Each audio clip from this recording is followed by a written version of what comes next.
Yeah hi hello నమస్కారం. మీరు చూస్తున్నారు పక్కా real estate YouTube channel. So ఈరోజు మీకు రియల్ ఎస్టేట్లో చాలా అనుమానాలు ఉండొచ్చు, వాటన్నిటిని నివృత్తి చేయడానికి ఈరోజు మనతో పాటు ఉన్నారు. ఈయనను మనకు రియల్ ఎస్టేట్ బాహుబలి అనొచ్చు, లేదా భీష్మ పితామహ అంటారు రియల్ ఎస్టేట్లో. అతను ఎవరో కాదు, founder and CEO of realtor oxygen doctor Nandi Rameshwar Rao గారు మనతో ఉన్నారు. అతని కంపెనీ ఏంటి, అతని ఆశయాలు ఏంటి, అసలు రియల్ ఎస్టేట్ రంగంలో తను ఎలా మెంటర్గా వ్యవహరిస్తున్నాడు, ఎంతమందికి ట్రైనింగ్ ఇచ్చాడు, అసలు కంపెనీ యొక్క ఉద్దేశం ఏంటి, వాళ్ళు మనతో షేర్ చేసుకుంటారు. హాయ్ సార్, నమస్కారం. సార్ చెప్పండి సార్, మీ రియల్టర్ ఆక్సిజన్ యొక్క మెయిన్ ఉద్దేశం ఏంటి, ఎప్పుడు స్టార్ట్ చేశారు సార్? యాక్చువల్గా ఇది $1 మిలియన్ క్వశ్చన్ అండి, మీరు సింపుల్గా అడిగేశారు. సో నేను గత 30 సంవత్సరాలుగా అనేక పదవుల్లో అనేక పొజిషన్స్ వర్క్ చేశాను. 3 దశాబ్దాలు పైగా అయిపోయింది. అయితే నేను మార్కెట్లో చూసినంటే మనకి సరైన బ్రోకర్స్ లేరు, సరైన ఏజెంట్స్ లేరు. ఎందుకంటే ట్రైన్డ్, ఎథికల్, ప్రొఫెషనల్, ఇది ఇంపార్టెంట్ బిజినెస్లో. అలాంటి వాళ్ళు చాలా తక్కువ, కరువు అని చెప్పాలి. అందుకని మేము ఏం చేసామంటే, మా సంస్థ స్థాపించే ముందు 2 సంవత్సరాల వరకు almost 5 professors, ఎంటెక్స్, PhD civil engineering research చేయించాం. మొత్తం ప్రపంచం మొత్తం మీద 150 యూనివర్సిటీలు పైగా రీసెర్చ్ చేసి అసలు రియల్ ఎస్టేట్లో ఏ కంట్రీలో ఏం చెప్తున్నారు, ఇండియాలో ఏం చెప్తున్నారు, బయట వాళ్ళు ఏం చెప్తున్నారు అని రీసెర్చ్ చేసి కాస్ట్ ఎంత, డ్యూరేషన్ ఎంత, ప్రాసెస్ ఏంటి, సిలబస్ ఏంటి, స్టాండర్డ్స్ ఏంటి అని అన్నీ కనుక్కున్నాం. సో కనుక్కున్నప్పుడు ఏమైందంటే, మాకు సమ్మరీ ఏమొచ్చిందంటే, ఇండియాలో ఒక 2-3 1-6 ఇన్స్టిట్యూట్స్ ఉన్నాయి, కానీ ప్రొఫెషనల్గా ఒక సర్టిఫికేషన్ అంటూ జరగట్లేదు. ఓకే. సో దానికి మేము ఏం చేసామంటే, మనం రియల్ ఎస్టేట్ అంటే మార్కెట్లో జనరల్ నోషన్ ఏంటంటే, ఎందుకు పనికిరానోడు రియల్ ఎస్టేట్లోకి వస్తాడు, అవునా? సో దాన్ని మేము ధ్యేయంగా చేసుకుని బ్రోకర్స్ కమ్యూనిటీని అప్లిఫ్ట్ చేయాలని ఒక స్ట్రాంగ్ జీల్ పెట్టుకున్నాను నేను. ఓకే. పెట్టుకొని ఇంకొక తేడా ఏం చూసామంటే, అందరూ కూడా థియరీ చెప్తున్నారు, ప్రాక్టికల్ చెప్పట్లేదు. ఈరోజు థియరీ చెప్తే ప్రాక్టికల్ లేకపోతే ఫెయిల్ అయినట్టే. ఎందుకంటే మనం నేర్చుకుని అమలుపరచాలి. మన డిగ్రీలు, BScలు, BComలు, MCom చదువుతాం, అది ఏది ఇక్కడ వాడడం. కంపెనీకి ఏది కావాలో అది వాడాలి. కంపెనీకి ఏది కావాలో తెలియంటే మీరు ప్రాక్టికల్గా చేస్తే కదా తెలిసేది. అందుకని మేము ఏం చేయాలంటే 25-30% థియరీ పెట్టి 65-70% ప్రాక్టికల్ పెట్టాం. అంటే ఎవరి దగ్గరికి వెళ్ళే సాఫ్ట్వేర్ కంపెనీలో ఆన్ సైట్ ఎక్స్పీరియన్స్ అంటారు, అలాంటిది మన దగ్గర క్రియేట్ చేస్తాం. సో మన రియల్టర్ ఆక్సిజన్ తాలూకా ముఖ్య ఉద్దేశం అంటే, మన ఒక professional, ethical, transparent realtors produce చేయాలి. ఇప్పటివరకు నేను 12,000 మందికి పైగా ట్రైనింగ్ చేశాను. 1,00,000 మందిని చేయాలని నేను వెళ్తున్నాను. ఈ ట్రైన్ అయిన వల్ల 75-80% సక్సెస్ రేట్ ఉంది. మినిమం ₹1,00,000 నుండి 5 లక్షలు యావరేజ్గా సంపాదిస్తున్నారు. కొద్ది బాగా సీనియర్ అయితే 5 నుండి 10 లక్షలు పర్ నెల సంపాదిస్తున్నారు. సో ఇది పొటెన్షియల్. సో ఈ ఉద్దేశం వల్ల మేము స్టార్ట్ చేసి సక్సెస్ఫుల్గా నడుపుతున్నాం. ఎంతోమంది వస్తున్నారు, ట్రైనింగ్ అనేది రెగ్యులర్గా జరుగుతుంటుంది. అది పరిస్థితి. ఓకే సార్, అంటే ఒక పర్సన్కి దగ్గర ఉండి మీరు ట్రైన్ చేస్తూ వాళ్ళు ఎలా ఎర్న్ చేసుకోవాలనుకునే మీ ఉద్దేశం అయితే చాలా బాగా నచ్చింది. వేరే కంపెనీస్కి మీ రిలేటర్ ఆక్సిజన్కి డిఫరెన్సెస్ ఏంటి? మీ దాంట్లో ఏ స్టైల్, అంటే ఏ వర్టికల్స్ ఉంటాయి? మా దగ్గర మెయిన్ ఏంటంటే, ఇప్పుడు పొల్లారెడ్డి కనుక ఒక నేమ్ ఉంటుంది. Yeah sir. Right. Britannia biscuit company ఒక బ్రాండ్ ఉంటుంది. యా. ప్యారడైజ్ బిర్యానీకి ఒక బ్రాండ్ ఉంటుంది. అట్లా ఒక బ్రాండ్ క్రియేట్ చేస్తాం, రియల్టర్ ఆక్సిజన్. కంపెనీ పేరు realtor oxygen. I'm founder and CEO. So మన దగ్గర ట్రైన్ అయిన వాళ్ళకి మిగతా వాళ్ళకి తేడా ఏంటంటే, మిగతా వాళ్ళు చాలామంది ఫ్రీ ట్రైనింగ్ అని జాయిన్ అవుతారు. ఫ్రీ ట్రైనింగ్ అని జాయిన్ అయినప్పుడు వాళ్ళ ప్రొడక్ట్, వాళ్ళ కంపెనీ గురించి మాత్రం చెప్తారు, బికాజ్ దట్ ఈస్ ఫ్రీ. మేము ఫ్రీగా చెప్పం, ఛార్జ్ చేస్తాం. ఎక్కడైతే ఫ్రీగా ఉందో అక్కడ వాల్యూ ఉండదు. ఫ్రీ అడ్వైస్ ఇచ్చాం, కవర్ పట్టించుకోరు. అదే అడ్వైజ్ డబ్బులు ఇచ్చి శంఖంలో పోస్తే కానీ తీర్థం కాదు, నీళ్ళని, అంతే కదా, ఇచ్చేది నీళ్ళే, బట్ శంఖంలో పోతే తీర్థం అంటాం. సో నేను చెప్పేది, నార్మల్ మనిషి చెప్పేది తేడా ఉంటుంది. సో మా దగ్గర చేసినప్పుడు ఏం చెప్తామంటే, ప్రాక్టికల్ అప్రోచ్ ఉంటుంది. వాళ్ళకి రియల్ సినిమా చూపిస్తాం. అంటే అసలు నేను ఏజెంట్గా నేను ఏం మాట్లాడేది కరెక్టా తప్ప, ఎక్కడ తప్పులు చేస్తున్నాం, ఎక్కడ కరెక్ట్ చేసుకోవాలి అనేసి live example, case studies, role plays, ఇవన్నీ చెప్తాం. కాబట్టి మిగతా వాళ్ళతో మాకు డెఫినెట్గా మిగతా ట్రైనింగ్లు ఇవన్నీ ఉండవు. వస్తారు, కూర్చుంటారు, చెప్పేస్తారు, వెళ్ళిపోతారు. ఓకే. మనది అలా ఉండదు, మనకి కంప్లీట్ క్లారిటీ ఉంటుంది. రెండో క్వశ్చన్ మీరు ఏమడిగారంటే, డివిజన్స్ అడిగారు, ఏం వర్టికల్స్ ఉన్నాయి. సో ఒకటి మెయిన్ డివిజన్ మన దగ్గర ట్రైనింగ్ ఒకటి, తర్వాత next main division investment advice cell. ఇప్పుడు మీరు ఇన్వెస్ట్మెంట్ అడ్వైజర్ అంటే ఇందులో ఏం చేస్తారని మీరు అడుగుతారు next yes sir question. yeah investment advisor అంటే ఇప్పుడు ప్రపంచంలో కల్లా రియల్ ఎస్టేట్ డెస్టినీగా హైదరాబాద్ని ఎన్నుకుంటారు జనం అంతా. ఎందుకంటే హైదరాబాద్కి ఎన్నో రకాల బెనిఫిట్స్ ఉన్నాయి, ఎన్నో రకాల ఫీచర్స్ ఉన్నాయి, ఎన్నో రకాల 4 వైపులు పెరిగే సిటీ ఇండియాలో అంటే Hyderabad. yeah so investment advice వచ్చినప్పుడు మేము ఏం చేస్తామంటే ఆయన ఎంత పెట్టుకుంటాడు, ఒక 50 లక్షలు, 1 కోటి రూపాయలు, 2 కోట్లు. ఈ 2 కోట్లు హైదరాబాద్లో ఏ హైవేలో పెట్టాలి, ఏ ప్రాజెక్ట్లో పెట్టాలి, ఎంత దూరంలో పెట్టాలి, ఎన్ని సంవత్సరాల్లో రెట్టింపు అవుతుంది, ఏమేమి ఫెసిలిటీస్ ఇస్తారు, ఆ బిల్డర్ బ్యాక్గ్రౌండ్ ఇవన్నీ కూడా చూసి సజెస్ట్ చేస్తాం. సజెస్ట్ చేసినప్పుడు 3 ఫ్యాక్టర్స్ మైండ్లో పెట్టుకుంటాం. ఏంటంటే ఒకటి safety of their investment, security of their investment and good appreciation on their. ఈ 3 కరెక్ట్ ఉంటే 3 పువ్వులు 6 కాయలు ఉంటుంది. ఈ 3లో ఏది తగినా వాళ్ళ భవిష్యత్తు మీకు అర్థమవుతుంది. ఇప్పుడు ఎంతోమంది మీకు తెలిసిన కంపెనీలే చాలామంది మోసం చేస్తున్నారు, చీట్ చేస్తున్నారు. నాకంటూ ఏం ప్రాజెక్ట్స్ లేవు. చాలా మంది నాకు బిల్డర్స్ ఆఫర్ ఇచ్చారు, మీరు నా దగ్గర కూర్చొని 50%. నెక్స్ట్ నేను అదే క్వశ్చన్ అడగాలనుకుంటున్నాను. అంటే మీరు ఏమైనా కంపెనీస్తో ట్రై అయిపోయారా, లేకుంటే ఏంటి అని చెప్పి అడుగుదాం అనుకున్నాను. నాకు ఆ ఛాన్స్ లేదు అంటే, ఎందుకంటే మనం అవేర్నెస్ క్రియేట్ చేయడానికి పెట్టాం. దాదాపు 20 ఛానల్స్, 500 వీడియోస్ ఆల్రెడీ ప్రొడ్యూస్ అయినా. నేను 1000 వీడియోస్ చేస్తాను అతి త్వరలో. అది నా అంబిషన్. నేను ఎప్పుడైతే ఒక పర్టికులర్ ప్రాజెక్ట్ ఎక్స్ ప్రాజెక్ట్ అని పెట్టుకుంటే నాకు స్వార్థం ఎక్కువ అవుతుంది. ఎందుకంటే ఎవడొచ్చినా మందతో వెళ్ళినట్టు ఆ ప్రాజెక్ట్ ఇదే బాగుంటుంది, ఇదే బాగుంటుంది అది చెప్పడం కరెక్ట్గా. అంటే నేను ఇండైరెక్ట్గా నా కాన్షియస్నెస్ని నేను చీట్ చేస్తున్నట్టు, అంతే కదా. మనం బయట వాళ్ళు ఏమనుకుంటారో లేదని పక్కన పెడితే మనం కాన్షియస్ సబ్ కాన్షియస్ మైండ్లో మనం తప్పు చేస్తున్నాం అనేది ఉంటుంది. సో నాకు అది అవసరం లేదు. దేవుడి దయ వల్ల మా customer supports, owner support, media support, anchor support, owner అన్నీ ఉన్నాయి. సో దీంట్లో వీఆర్ వెరీ హ్యాపీ.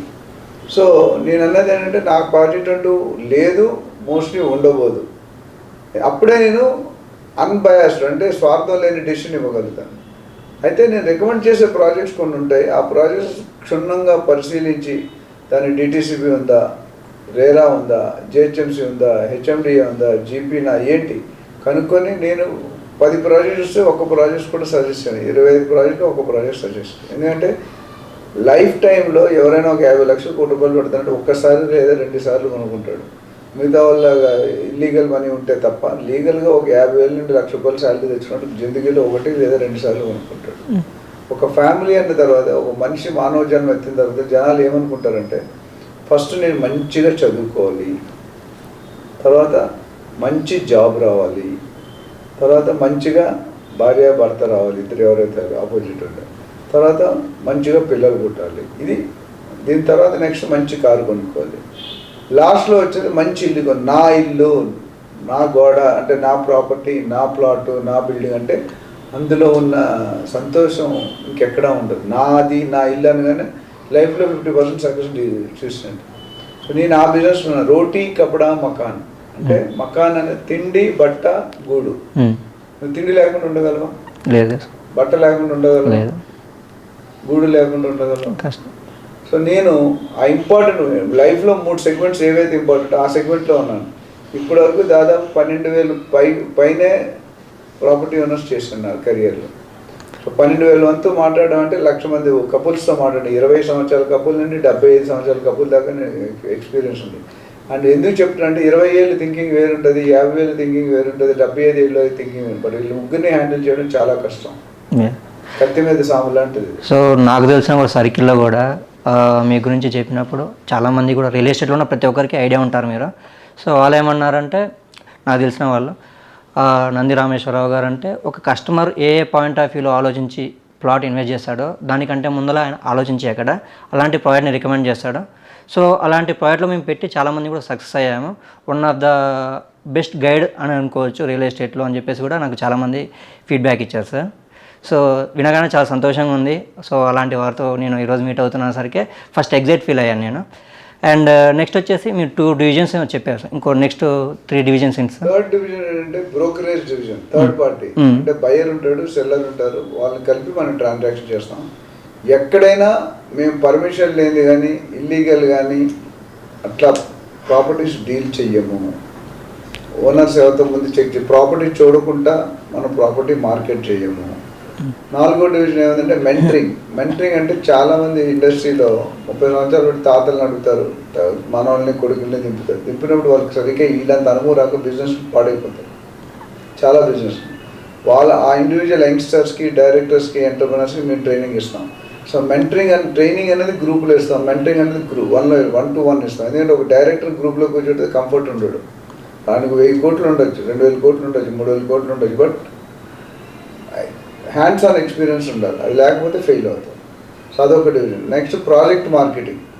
అంటే చాలామంది ల్యాండ్ ఓనర్స్ కానీ, బిల్డర్స్ కానీ లేఅవుట్లు వేస్తారు కానీ అమ్ముకునే పరిస్థితిలో కొద్దిగా ఇబ్బంది పడుతుంటారు. వాళ్ళ ప్రాజెక్ట్ మనం తీసుకొని మన టీంతో డీల్స్ చేయిస్తాం. నా లాస్ట్ డివిజన్ అంటే డిజిటల్ మార్కెటింగ్. ఎందుకంటే ఈరోజు మొత్తం ప్రపంచం మొత్తం మాట్లాడేది సోషల్ మీడియా కానీ డిజిటల్ మార్కెటింగ్ లేకుంటే ఏమీ కాదు. అయితే డిజిటల్ మార్కెటింగ్ కరెక్ట్గా వాడుకుంటే రివర్స్ కూడా అవుతుంది. డిజిటల్ మార్కెటింగ్లో పిన్ కోడ్ ఎలా పెట్టాలి, డిస్క్రిప్షన్ ఎలా పెట్టాలి, ఫోటోలు ఎలా పెట్టాలి, మొబైల్లో తీసి ఫోటోలు పెడితే కాదండి, దానికి ప్రొఫెషనల్ కెమెరా ఉండాలి.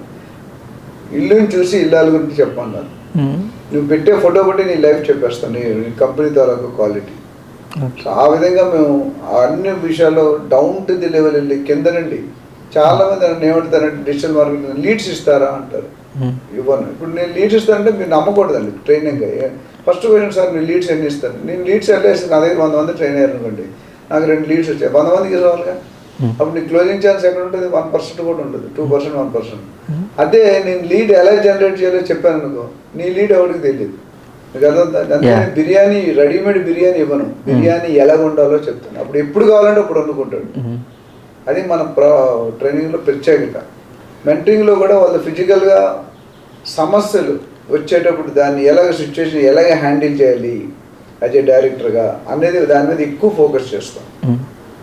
ఇవి 6 డివిజన్లు. Okay sir. అయితే రియల్ ఎస్టేట్లో చాలామందికి చాలా డౌట్లు ఉంటాయి.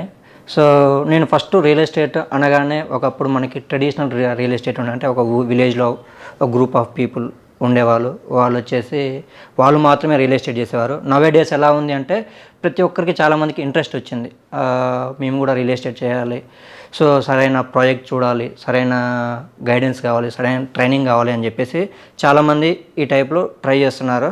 సో కొంతమందికి ఏంటంటే సరైన ప్రాపర్ ఇది ఉండదు సార్, అప్రోచ్ ఉండదు. సో మిమ్మల్ని అప్రోచ్ అవ్వాలి అంటే ఎలా అప్రోచ్ అవ్వాలి? అండ్ క్లాసెస్ అంటున్నారు సార్, మీరు ట్రైనింగ్ చేస్తున్నారు, అది కోర్సెస్ ఎంత టైం ఉంటుంది, టైం పీరియడ్ ఎంత, ప్రైస్ ఎలా ఉంటుంది సార్? అది వచ్చేసి ఓపెన్ ఫోరంలో అడుగుతారు. సో బేసిక్గా పిండి కొద్ది రెట్ అండి. సార్ ఇప్పుడు మీకు ఎగ్జాంపుల్ మీ క్వశ్చన్కి ఆన్సర్ చేసిన ఒక ఎగ్జాంపుల్ చెప్తాను, అందరూ వినండి. ఏంటంటే ఒక డాక్టర్ దగ్గరికి 3 ఫ్రెండ్స్ ఊరికి వెళ్ళారు, అక్కడ టూర్కి. ఫుడ్ పాయిజన్ అయింది. ఒకటి వయసు 60 సంవత్సరాలు, ఒకటి వయసు 40 సంవత్సరాలు, ఒకటి వయసు 20 సంవత్సరాలు, నాలాగా. ఓకే, ఫుడ్ పాయిజన్ అయింది 3కి. ఒకటే ఫుడ్ తిన్నారు, ఒకటే మంచినీళ్ళు తాగారు. కానీ డాక్టర్ దగ్గరికి వెళ్తే సేమ్ మందులు ఇస్తాడా? ఇప్పుడు ఎందుకంటే ఆయన ఏజ్ వేరు, ఈయన ఏజ్ వేరు, ఈయన ఏజ్ వేరు. ఆయనకి ఏ స్థాయిలో కరోనా వచ్చింది, కొంచెం చాలా డీప్గా వెళ్ళిపోయారు, కొంచెం జస్ట్ టచ్ అయింది. ఇద్దరికి సేమ్ డోస్ ఇస్తారా? ఇవ్వరు కదా. సో మేమేం చేస్తామంటే పిండి కొద్ది రేటు. డాక్టర్ దగ్గరికి వెళ్ళగానే ఫస్ట్ ఏమంటాడు, ఇంట్రోగేషన్ చేస్తారు డాక్టర్ గారు. ఏమని, ఏం ఫుడ్ తిన్నావు, ఎక్కడ తిరిగావు, ఎవరితో తిరిగావు, ఎక్కడ పడుకున్నావు, ఏ నీళ్ళు తాగా అన్నీ అడుగుతాడా లేదా? కొన్ని అడిగాక మందులు ఇస్తారా? ఇవ్వరు. ఏం చేస్తారు, టెస్టులు రాస్తారు. టెస్టులు రాసాక డయాగ్నైజ్ చేసి మందులు ఇవ్వడం. మందులు ఇచ్చాక ఏమంటే 3 రోజులు వాడమ్మా, తగ్గపోతే మళ్ళీ రా అంటాడు. ఎందుకంటే ఆయనకు కూడా షూర్ లేదు. ప్లస్ మీ 3కి 3 డిఫరెంట్ మందులు రాస్తాడు. అవునా కదా? అదేవిధంగా మా ట్రైనింగ్లో కూడా మీ లెవెల్ ఆఫ్ నాలెడ్జ్ ఎంత ఉంది, మీ లెవెల్ ఆఫ్ కమ్యూనికేషన్ ఎంత ఉంది, ఏ లెవెల్లో మీకు స్టార్ట్ చేయాలి. ఇప్పుడు ఒక క్లాస్ రూమ్లో 30 మంది ఉంటే టీచర్ ఒకటే, బోర్డు ఒకటే, శుద్ధముఖ ఒకటే, సిలబస్ ఒకటే, ఫ్యాన్ అన్నీ ఉంటాయి. బట్ మారేది వెళ్ళి స్టూడెంట్. టీచర్ ఒకలాగే చెప్తాడు అందరికి. 5 మంది డిస్టింక్షన్ వస్తుంది, 5 మంది ఫస్ట్ క్లాస్ వస్తుంది, 10 మంది సెకండ్ క్లాస్, 5 మంది ఫెయిల్ అవుతారు కూడా. మరి ఎందుకు ఫెయిల్ అవుతారు అంటే మనం ఇండివిజువల్ వేరియబుల్ ఎవరంటే అక్కడ స్టూడెంట్. ఇక్కడ మన దగ్గర కూడా ట్రైనింగ్ వచ్చే స్టూడెంట్. సో వీళ్ళు ఏ లెవెల్లో ఉన్నారు, కొద్దిగా బ్యాక్గ్రౌండ్ కనుక్కొని వాళ్ళ ప్రొఫైల్ అర్థం చేసుకొని వాళ్ళకి సూటబుల్ కోర్సుని సజెస్ట్ చేస్తాం. సూటబుల్ కోర్స్ 2 వారాల కోర్సు ఉండొచ్చు, 1 మంత్ ఉండొచ్చు, 3 మంత్స్ ఉండొచ్చు, 1 ఇయర్ ఉండొచ్చు, depending on affordability, interest and focus. దీన్ని బట్టి మన దగ్గర రకరకాల కోర్సెస్ ఉన్నాయి. ఆ మాట్లాడిన తర్వాత ఆ కోర్సుని మనం వాళ్ళకి సజెస్ట్ చేస్తాం. ఓకే, మీ విజన్ అయితే చాలా బాగా నచ్చింది సార్. అండ్ మీరు దగ్గరుండి ఇంకా గైడ్ చేస్తుంటున్నారు. ఇంకా చాలా బాగా నచ్చింది. అండ్ నెక్స్ట్ ప్రజెంట్ ఉన్న market situations, real estate situations అవ్వచ్చు, ఎందుకు హైదరాబాద్ని చూస్ చేసుకోవాలి సార్? ఇది $1 బిలియన్ క్వశ్చన్. ఎందుకంటే యావత్ ప్రపంచం కూడా ఇదే క్వశ్చన్ అడుగుతున్నాను నేను. ఆల్ ఓవర్ వరల్డ్ నాకు రోజుకి 8 నుండి 10 కాల్స్ వస్తాయి. మీ ఛానల్లో తెలుసు. మీ ఛానల్లో కూడా ఒక 2 వీడియోలకి 20 కాల్స్ వచ్చాయి. ఇందాక కూడా మీతో కాల్ మాట్లాడించాను మన ఛానల్లో ఉన్నారు గారు. సో నేను అనేది ఏంటంటే హైదరాబాద్ ఎందుకంటే ఒక 5-6 పాయింట్లు చెప్తాను. First point infrastructure. ఇన్ఫ్రాస్ట్రక్చర్ అంటే ఏంటి? రోడ్లు, కనెక్టివిటీ అంటాం. Road connectivity, air connectivity, metro connectivity, MMTS connectivity, bus connectivity. మనుషులు రావాలంటే అది ఉండాలి కదా. ఖచ్చితం. సో ఎప్పుడైతే ఇన్ఫ్రాస్ట్రక్చర్ ఉందో అప్పుడు ఫండింగ్ వస్తుంది మన ఫారిన్ కంట్రీస్, మిగతా ఇతర దేశాల నుండి. అది వచ్చేప్పుడు ఇండస్ట్రీ డెవలప్ అవుతుంది. ఇండస్ట్రీ డెవలప్ అయితే ఎంప్లాయ్మెంట్ డెవలప్ అవుతుంది. ఎంప్లాయ్మెంట్ డెవలప్ అయితే మిగతా అన్నీ కావాలి. సినిమా హాళ్ళు, హాస్పిటల్స్, కాలేజెస్, స్కూల్స్, పాన్ డబ్బాలు, బండులు, హోటల్స్ అన్నీ. అవునా? సో ఇది ఒక బెల్ట్. సపోజ్ హైదరాబాద్ ఎందుకంటే ఈ 4 కాకుండా కూడా బెస్ట్ కండిషన్ హైదరాబాద్ అంటే సునామీలు, తుఫాన్లు, హుడ్హుడ్లు రావు. ఎందుకు? మనం Banjara Hills, Jubilee Hills, Nandagiri Hills, Kauri Hills పైన ఉన్నాం. మనకు అదృష్టం రాలేదు, రాకూడదు అని మనం కోరుకున్నాం. Next food culture. ఏ జాతి అయినా ఫుడ్ దొరుకుతుంది మనకి. అటు గుజరాతీ అవ్వచ్చు, రాజస్థాన్ అవ్వచ్చు, సౌత్ ఇండియా, తమిళ అవ్వచ్చు, బాంబే అవ్వచ్చు, ఢిల్లీ అవ్వచ్చు, అందరూ బతుకుతున్నారు ఇక్కడ. చీప్ కాస్ట్ ఆఫ్ లివింగ్ చాలా చీప్. తర్వాత న్యాచురల్ కండిషన్స్, ఎండ కానీ కూల్ కానీ టెంపరేచర్ చాలా బాగుంటాయి. ఎండ ఎక్కువ ఉంటుంది, చలి ఎక్కువ ఉంటుంది, బట్ పీపుల్ ఆర్ లైకింగ్. ఒకప్పుడు బెంగళూరు ఉండదు, ఇప్పుడు హైదరాబాద్కి వచ్చేస్తుంది. User friendly Hyderabad. అంటే ఏ లాంగ్వేజ్ అయినా బతికేస్తాం. హిందీ, ఇంగ్లీష్, తెలుగు. ఇప్పుడు మన వాళ్ళు నార్త్ ఇండియాలో బతకలేరు, కష్టం. సౌత్ ఇండియాలో తమిళనాడుకి వెళ్తే తమిళ్ రాదు మనకి, కానీ వాళ్ళు వచ్చి ఇక్కడ బతికేస్తారు ఇంగ్లీష్. మీరు చూసుకుంటే హైదరాబాద్ స్వీట్ షాపులు కానీ, హార్డ్వేర్ షాపులు కానీ, టైల్ షాప్ కానీ వీళ్ళందరూ మెయింటైన్ చేసేది మార్వాడీస్, గుజరాతీస్, హిందీస్. ఒక్కసారి చిన్న షాప్ రెంట్ తీసుకుంటాడు, ఒక 10 years ఆ లైన్లో 4-5 బిల్డింగ్లు కొనేస్తాడు. వాళ్ళు 10th class అవగానే కౌంటర్లో కూర్చోబెడతారు పిల్లల్ని. మన వాళ్ళు పెట్టి వాళ్ళ వాళ్ళు తెచ్చుకుంటారు. మొత్తం ఫుడ్ పెట్టి నెలకి 5,000-10,000 కంటే ఎక్కువ ఎంప్లాయీ, కానీ కమిటెడ్. ఆ పెళ్ళిళ్ళు కూడా వీలే చేస్తారు. వాళ్ళకి బ్లడ్లోనే బిజినెస్ ఉంటుంది. మనం పుట్టిన తర్వాత బిజినెస్ ఎక్కించుకుంటాం. బాలకృష్ణ గారు ఏదో డైలాగ్ చెప్తారు, నీ కోపం వస్తే నీ పిఏకి ఒకటికే లాస్ రా, నాకు కోపం వస్తే మొత్తం ఏపీ తెలంగాణ క్లాస్ అని చెప్తారు. సో ఎందుకు చెప్పారండి డైలాగు? మన కల్చర్ వేరు, వాళ్ళ కల్చర్. ఇప్పుడు మనం కూడా మారుతున్నాం, ట్రై చేస్తున్నాం, చాలా గ్రోత్ ఉంది. సో ఇవన్నీ రీజన్స్ వల్ల, ప్లస్ అన్నిటికంటే చీపెస్ట్ కాస్ట్ మంది రియల్ ఎస్టేట్లో. హైయెస్ట్ ఏరియాలో 20,000 కంటే ఎక్కువ అమ్మట్లేదు. అదే బెంగళూరు, చెన్నై పోతే 60-70,000 per square feet. ఇప్పుడు మీరు ఏ ఏరియాలో అయితే కూర్చున్నారో బంజారా చూడడం అయితే 3.5 నుండి 4 లక్షల గజం. ఎంత? 3.5. ఎంతమంది కొనుక్కోగలుగుతారు అనేది క్వశ్చన్ మార్క్.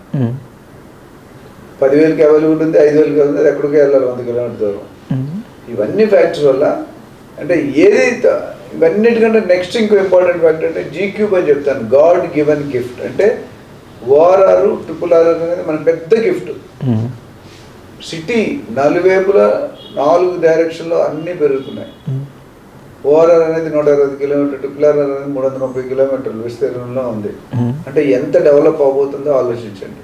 సో ఇవన్నీ ఫెసిలిటీస్ వల్ల ప్రపంచంలో అన్ని దేశాలు, అమెరికా కానీ, UK కానీ, సౌదీ కానీ, మిడిల్ ఈస్ట్ కానీ, సింగపూర్, దుబాయ్, మలేషియా, ఇండోనేషియా వీళ్ళందరూ కూడా మన వైపే చూస్తున్నారు. ఎందుకంటే ఇన్ని తాలూకా ఫెసిలిటీస్ ఏ సిటీకి హైదరాబాద్లో అంటే ఇండియాలో కష్టం. 1 or 2 సిటీస్ ఎక్కువ లేవు. సార్ మీరు అన్నది అబ్జల్యూట్లీ కరెక్ట్. అండ్ నెక్స్ట్ వచ్చేసి ORR ఉంది సార్. ORR డెవలప్ అవడానికి మనకి ఆల్మోస్ట్ ఒక 15 years టైం పట్టింది. ఇప్పుడు RRR అని చెప్పేసి కొత్త ప్రపోజల్ తీసుకొచ్చారు. ఆల్మోస్ట్ అది డెవలప్మెంట్ స్టేజ్లో ఉంది. ప్రజెంట్ వచ్చేసి సర్వేస్ అవన్నీ కూడా నడుస్తున్నాయి. సో చాలామంది RRRని బేస్ చేసుకొని ఇన్వెస్ట్ చేయాలని చెప్పేసి అనుకుంటున్నారు. సో RRRని బేస్ చేసుకొని ఏ హైవేలో ఇన్వెస్ట్ చేస్తే బాగుంటుంది, అది ఎంత బడ్జెట్ నుంచి ఎంత బడ్జెట్ ఇన్వెస్ట్మెంట్ చేసుకుంటే లాంగ్ టైంలో బాగుంటుందా, షార్ట్ టైంలో బాగుంటుంది ఇన్వెస్ట్మెంట్, మంచి రిటర్న్స్ తీసుకోవడానికి? ఇది నేను చాలాసార్లు చెప్పాను. స్వీట్ షాప్కి వెళ్ళి ఏ స్వీట్ బాగుందంటే ఏం చెప్తారు? అన్ని స్వీట్లు బాగున్నాయి, అది 2 రోజులు 3 రోజులు చెప్తాడా? చెప్తే కొనాలి కదా. సో సో రియల్ ఎస్టేట్లో ట్రిపుల్ ఆర్కి అన్ని పక్కల పెరుగుతుంది, అన్ని పక్కల మంచిగా ఉన్నది. అయితే 19-20గా ఫరక్ ఉంటుంది. కొన్ని ఏరియాలో కొద్దిగా క్విక్గా పెరుగుతుంది, కొన్ని ఏరియాలో కొద్దిగా టైం పడుతుంది. ఇప్పుడున్న ప్రజెంట్ సినారియాలో రేట్ అంటే 3 లెవెల్గా చెప్తాను నేను రేటు. సపోజ్ షాద్ నగర్ ఉంది, బెంగళూరు హైవే. షాద్ నగర్కి ఉన్న ప్రాముఖ్యతలు ఏంటి అంటే ఇంపార్టెన్స్ ఏంటి చెప్తాను. గచ్చిబౌలి, శంషాబాద్, కొత్తూరు, నందిగామ, షాద్ నగర్, బాలానగర్, జడ్చర్ల, ఇది belt. Left side Meghaguda industrial area, Kothur, Nandigama industrial area, Balanagar industrial area. Right side Polepally SEZ special economic zone, ఇది ఒకటి. Left side statue of equality Chinna Jeeyar Swami ఆశ్రమం. Right side Kanha meditation centre, 1,00,000 మంది ఒకే సింగిల్ ప్లాట్ఫామ్లో యోగా చేయగలరు, మెడిటేషన్ కానీ. అవి అట్లనే ఎయిర్పోర్ట్కి 1 గంట సేపు, ట్రిపుల్ ఆర్ఆర్కి 5 నిమిషాలు, ఓఆర్ఆర్కి 20 నిమిషాలు. ఇన్ని ఫెసిలిటీస్ ఉన్నప్పుడు ఇప్పుడు అక్కడ మైక్రోసాఫ్ట్, అమెజాన్, తర్వాత ఎంఎస్ఎన్ ఫార్మా, నాట్కో ఫార్మా ఇలాంటి కంపెనీలన్నీ ఆల్రెడీ ఆపరేషన్లో ఉన్నాయి. నెక్స్ట్ 2 to 3 ఇయర్స్లో ఒక 2-3 లక్షల ఎంప్లాయ్మెంట్ క్రియేట్ అవ్వబోతుంది అక్కడ. అండ్ షాద్ నగర్ని ఇప్పుడు ఏం చేస్తారంటే గ్రామ పంచాయతీ లెవెల్ నుండి మున్సిపాలిటీ లెవెల్కి అప్గ్రేడ్ చేశారు. అదొక్కటే రెసిడెన్షియల్ ఏరియా, చుట్టూ ఇండస్ట్రియల్ ఏరియా, అంటే గోల్డ్ మైన్. ఈ ఇక్కడ ఇన్వెస్ట్ చేసుకునే వాళ్ళు it will become next hitech city or Gachibowli. Okay, అంటే అంత పెరగబోతుంది. ఒకప్పుడు హైటెక్ సిటీలో ఏముందండి, 20 సంవత్సరాలు 1997, 96లో ఏమీ లేదు. సైబర్ టవర్ రౌండ్ బిల్డింగ్ కట్టారు. ఇప్పుడు గజం 2-3 లక్షలు నడుస్తుంది. అంటే ఎంత డెవలప్ అయింది. అప్పుడు 2,000, 3,000 అంటే కూడా ఎవరు కొనేవాళ్ళు కాదు. అదేవిధంగా మీరు చూసుకుంటే ఈ షాద్ నగర్ బెనిఫిట్ ఏంటంటే ఈ రెసిడెన్షియల్ ఏరియా చుట్టూ మీకు అన్ని ఇండస్ట్రీలు వస్తున్నాయి కాబట్టి మీకు బెనిఫిట్ ఉంటుంది. ఎవరైనా ఇన్వెస్ట్ చేసుకోవాలంటే మెయిన్ రోడ్ సైడ్ ఒక రేట్ ఉంటుంది. 200 feet రోడ్, 6 lane ట్రాక్ అయింది. Bengaluru highway is the longest highway in the country. చాలా మంది తెలియదు. కాశ్మీర్ నుండి కన్యాకుమారి భారతదేశాన్ని 2 భాగాలుగా విభజించేదే Bengaluru highway, NH-44. So main road side ప్రస్తుతం 22,000-23,000 నుండి 30,000 దాకా నడుస్తుంది. 200 feet రోడ్ ఫేసింగ్ అంటే దాదాపు 5 నుండి 6 సంవత్సరాలు డబుల్ అయిపోతుంది. 25,000 కొంటే 50,000 పక్కా అవుతుంది. మెయిన్ రోడ్ నుండి 2 to 3 kilometers లోనికి వెళ్తే 15,000 నుండి 20,000 దొరుకుతుంది. అది 8 సంవత్సరాలు పట్టవచ్చు రఫ్గా. అదే 5-6 kilometers లోనికి వెళ్ళిపోతే మీకు 10,000 నుండి 15,000 దొరుకుతుంది. అది 10 years పడుతుంది. సో మన చాయిస్, మనకి మన బడ్జెట్ ఏంటి, మన కెపాసిటీ ఏంటి, మన క్యాపబిలిటీ ఏంటి, ఎంతకాలం హోల్డ్ చేయాలనుకుంటాం అనే దాన్ని బట్టి నిర్ణయం తీసుకు. ఇందులోనే మనం ఏం చేస్తుంటే చాలామంది బయ్యర్స్ కానీ కన్ఫ్యూజ్ అవుతారు. కన్ఫ్యూజ్ అవ్వకుండా ఉండడానికి నేను సజెస్ట్ చేసి మీరు ఫస్ట్ టైం కానీ సెకండ్ టైం కొనుక్కునేటట్టయితే approach professional agent like us. మేము మీకు గైడ్ చేయడానికి ఉన్నాము. 1-2% కమిషన్ ఇవ్వాలనేది ఆలోచించి 98% వదులుకోకూడదు. 1% ఇప్పుడు తెలుగులో చూస్తుండగా సూది జాగకపోతే ఒప్పుకోం, చూడకుండా ఏనుగు పోయినా వదిలేస్తాం, తెలియదు కాబట్టి. సో ఇక్కడ అలా చేయకూడదు. మా కంపెనీలో మేము మొదట్లో చెప్పిన ఇన్వెస్ట్మెంట్ అడ్వైస్ సెల్ అనేది చాలా బాగా పెర్ఫామ్ చేస్తున్నారు. మన దగ్గర కొనుక్కున్న మళ్ళీ మన దగ్గరికి చాలామందికి ఫ్యామిలీ డాక్టర్, ఫ్యామిలీ లాయర్ అని విన్నాం. ఇప్పుడు ఫ్యామిలీ రియల్ ఎస్టేట్ అడ్వైజర్ అనేది నా బిరుదు. ఒక కస్టమర్ ఒకసారి మన దగ్గరికి వస్తే మళ్ళీ వస్తాడు. అదే ఉందా. సో ఈ సర్వీసెస్ని వాడుకుంటే their investment will be safe, secure and will get good appreciations. Okay, family real estate advisor కొత్త కాన్సెప్ట్ అండ్ చాలా బాగుంది సార్. అండ్ నెక్స్ట్ వచ్చేసి మీరు షాద్ నగర్ అని చెప్పేసి పర్టికులర్ అడిగారు కాబట్టి, సో యాజ్ ఏ కస్టమర్, నేనే కస్టమర్గా ఉన్నప్పుడు నేను ఒకవేళ మీతో అప్రోచ్ అవ్వకుండా బయట వేరే ఏజెంట్తో అప్రోచ్ అయినప్పుడు ఫామ్ ల్యాండ్లో ఇన్వెస్ట్మెంట్ చేయాలా, DTCPలో ఇన్వెస్ట్మెంట్ చేయాలా, HMDలో ఇన్వెస్ట్మెంట్ చేయాలా, ఏదైతే బాగుంటుంది? కానీ ట్రేడ్ సీక్రెట్స్ కానీ డబ్బులు తీసుకొని చెప్పి నువ్వు డబ్బులు ఇవ్వకుండా పబ్లిక్లో నీ డౌట్ అడుగుతున్నా ఇలా పబ్లిక్ డౌట్ అడుగుతున్నా? యా సార్, అంటే యాక్చువల్గా చెప్పంటే నా డౌట్. దాంతోపాటు చాలామంది పబ్లిక్ కూడా ఇదే క్వశ్చన్ మైండ్లో రన్ అవుతూ ఉంది. అంటే దేంట్లో ఇన్వెస్ట్మెంట్ చేస్తే మనం షార్ట్ టైంలో తీసుకోవచ్చు, ప్రతి ఒక్కరు అదే ఆశగా సార్. ప్రతి ఒక్క రూపాయి అమౌంట్ సేవ్ చేస్తున్నారు అంటే రేపటికి అది డబుల్ అవుతుంది, ట్రిపుల్ అవుతుంది అనే ఉద్దేశంతో చేస్తున్నారా? చాలా మంచి ప్రశ్న. ఇది ఏంటంటే చాలా మందికి బిల్డర్ దగ్గర మోసపోతున్నారు. ఇప్పుడు లంచం తీసుకునేవాడి కంట లంచం ఇచ్చేవాడు తప్పు అంటారు. తెలంగాణ ఇచ్చే విధానం తప్పన్నారు, తెలంగాణ ఇవ్వడం తప్పని ఇంతవరకు ఏ పబ్లిక్ అనలేదు. కానీ తెలంగాణ ఇచ్చే విధానం తప్పన్నారు. అవునా? అవును సార్. సో ఇక్కడ అసలు ఆ ప్లాట్స్లో తేడా ఏంటి? మీరు అడిగారు ఫామ్ ప్లాట్, డిటిసిపి, హెచ్ఎండి ఇవన్నీ అడిగారు కదా. Yes sir. అసలు చాలామంది ఫామ్ ప్లాట్ని రెసిడెన్షియల్ ప్లాట్ కింద అనుకుని కొనేస్తున్నారు. సో వ్యత్యాసం చూద్దాం ఏంటని. అసలు ఫామ్ ల్యాండ్ అంటే ఏంటి, ఫామ్ ప్లాట్ అంటే ఏంటి, డిటిసిపి రెసిడెన్షియల్ ప్లాట్ అంటే మూడింటికి తేడా ఏంటి? జనరల్గా సిటీని 3 భాగాలుగా రేవంత్ రెడ్డి గారు విభజించారు. ఒకటి అర్బన్ ఏరియా, రెండోది సబర్బన్ ఏరియా, మూడోది రూరల్ ఏరియా. అర్బన్ ఏరియా అంటే సిటీ నుండి ఓఆర్ఆర్ వరకు, అంటే హెచ్ఎండిఏ ఉంటుంది. అక్కడ నుండి డిటిసిపి వరకు, ఓఆర్ఆర్ నుండి ట్రిపుల్ వరకు డిటిసిపి, ట్రిపుల్ దాటాక గ్రామ పంచాయతీ, స్లోగా గ్రామ పంచాయతీ అనేది లేచిపోతుంది. ఇది 3 భాగాలు. రేట్లు కూడా జిహెచ్ఎంసీలు ఎక్కువ ఉంటాయి, హెచ్ఎండి ఇంకో తక్కువ ఉంటాయి, డిటిసీలు ఇంకా తక్కువ ఉంటాయి, జీపీలు ఇంకా తక్కువ, అది తగ్గుతూ పోతుంది.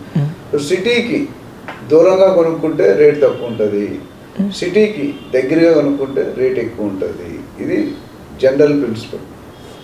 So coming back to farm land అనేది అగ్రికల్చర్ ల్యాండ్, అది ఎకరాల్లో అమ్మాలి. 1/2 ఎకర్, ఫుల్ 1 ఎకర్ అట్లా. ఫామ్ ప్లాట్ అనేది గుంటాస్లో అమ్మాలి. 5 గుంటాస్, 1 గుంట = 121, 605 గజాలు. ఓపెన్ ప్లాట్ అనేది 150 స్క్వేర్ యార్డ్స్ అని ఎంతైనా పెట్టుకోవచ్చు.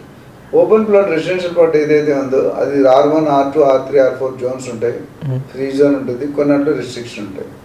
సో ఎప్పుడు కూడా డిటిసిపి కానీ హెచ్ఎండిఏ ప్లాట్ రేట్ ఎక్కువ ఉంటుంది. కమింగ్ టు ఫామ్ ప్లాట్ ఇంకో తక్కువ ఉంటుంది, అగ్రికల్చర్ ల్యాండ్ ఇంకా తక్కువ ఉంటుంది. అయితే ఫామ్ ప్లాట్లోనూ అగ్రికల్చర్ ల్యాండ్ కన్స్ట్రక్షన్ కట్టడానికి ఉండదు. ఓన్లీ ఫామ్ ప్లాట్ 10% కట్టుకుంటారు, మిగతా 90% గ్రీనరీ ఉండాలి. అది ఎన్జిటి అనే ఒక రూల్స్ ఫాలో అవుతాయి. అదే రెసిడెన్షియల్లో మీరు 90% ఏరియాలో కట్టుకోవచ్చు. ఇది డిఫరెన్స్ మూడింటికి. సో మీ రిక్వైర్మెంట్ ఉంటే మీరు 5 సంవత్సరాలు ఉంచారా, 10 సంవత్సరాలు ఉంచారా, మీ పర్పస్ కట్టుకోవడానికి ఇన్వెస్ట్మెంట్గా రిటర్న్స్ కార్డ్ ట్రేడింగ్ కానీ డిసైడ్ చేసుకుంటే 4 రకాల ఇన్వెస్ట్మెంట్లు ఉంటాయి. ఒకటి క్యాపిటివ్ కన్జంప్షన్, అంటే మన కోసం మనం ఉండడానికి కొనుక్కునేది. రెండోది ట్రేడింగ్, మీరు కొంటారు 6 నెలల నుంచి మార్జిన్ వేసుకుని నేను అమ్మేస్తారు. మూడోది రిటర్న్ ఆన్ ఇన్వెస్ట్మెంట్, ROI. నాలుగోది లాంగ్ టర్మ్ ఇన్వెస్ట్మెంట్. సో మీకున్న కేటగిరీ బట్టి మన డెసిషన్ మార్చుకోవాలి. అదే మేము రియల్ ట్రాన్సాక్షన్లో అడ్వర్టైజ్మెంట్ సెల్లో చెప్పేది. మీరు రండి, మీరు ఎంత డబ్బులు పెడతారో చెప్పండి, మీకు మంచి ప్రాపర్టీ మంచి తక్కువ టైంలో అప్రిషియేట్ అయితే మీకు గైడ్ చేస్తాం.